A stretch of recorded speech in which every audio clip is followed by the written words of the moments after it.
Some moments change you forever, not because of what happened, but because of what almost happened. These are 3 true stories. 3 nights I'll never forget. 3 encounters that should have ended differently. This is Dark Encounters. I've never liked camping. The dirt, the bugs, the sleeping bags that feel like rocks by morning. But my dad, he was a wilderness junkie. Every summer, he dragged me into the woods. By my sophomore year of high school, I'd had enough, so I brought my friend Charles. At least if I had to suffer, I wouldn't suffer alone. The trip went wrong from the start. Someone messed up the booking. Instead of a remote forest spot, we got a campsite with indoor bathrooms, paved walkways, and even a playground. It wasn't camping, it was glorified backyard living. But the worst part? Right next to our campsite was a mini amusement park.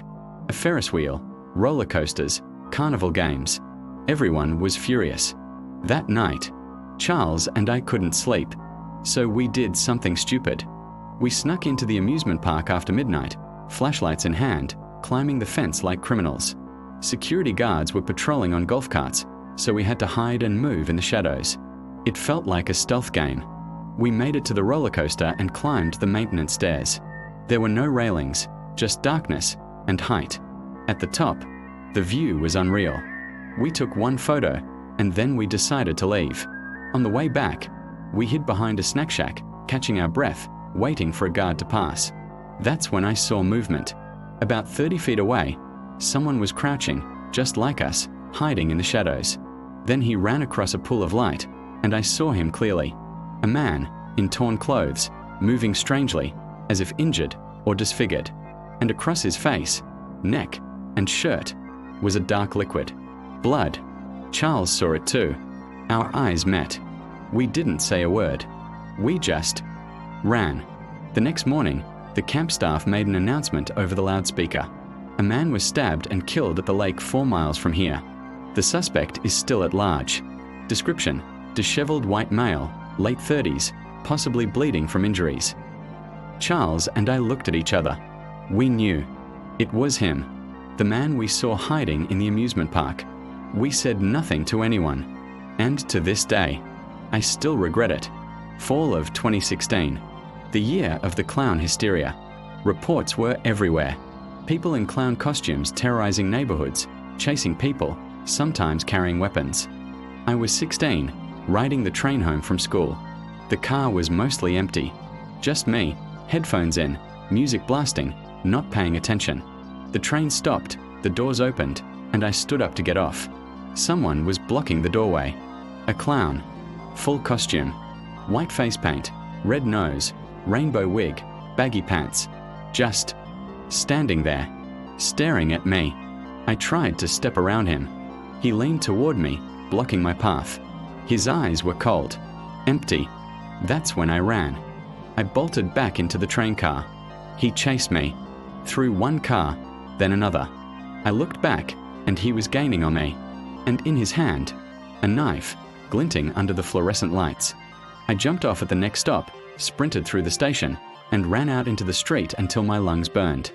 I called the police and reported everything. They searched the station, the train, but he was gone. Vanished. I never saw him again. But sometimes, late at night, I still wonder, what would have happened if I hadn't run?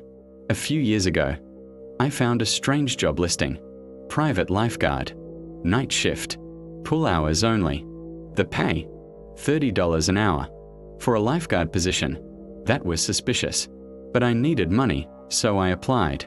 The interview was odd. They asked the normal questions at first. Certification, experience, availability. Then, one strange question. Do you speak Spanish? I did, fluently. But something in the way they asked made me lie. No, I don't. They smiled. Perfect. The job was at a luxury hotel downtown. Beautiful lobby, expensive cars in the valet.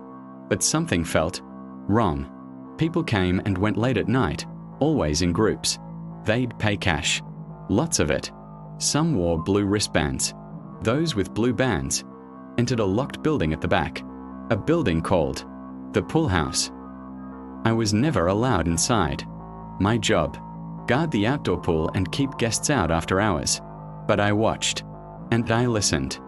I saw cars with tinted windows, men in suits, and heard hushed conversations in Spanish. Money changing hands. I realized this wasn't just a hotel. This was about money laundering, drugs, maybe worse. One night, I messed up. A guest asked me a question. Without thinking, I answered. In Spanish. The way he looked at me, the way he stopped mid-sentence, the way he walked away, slowly, staring. I knew. The next shift, 3 men in suits approached me. Serious faces. They didn't say much. They just stared. One leaned close. You don't speak Spanish, right? I shook my head. No, I don't. He smiled, but it wasn't friendly. Good. I quit the next day. I called and said there was a family emergency. I never went back. I blocked the number and deleted the emails. Even now, years later, I still think about it. How close I was to something far more dangerous than I ever understood. 3 nights, 3 encounters, a killer in the shadows, a clown with a knife, a secret I wasn't supposed to know. I survived all 3, but I think about them constantly, not because of what happened, but because of what almost happened. And sometimes, late at night, I wonder, what if I hadn't run? What if I'd been caught? What if, next time, I'm not so lucky? Thanks for watching. If you have a story of your own, share it in the comments. And don't forget to subscribe for more.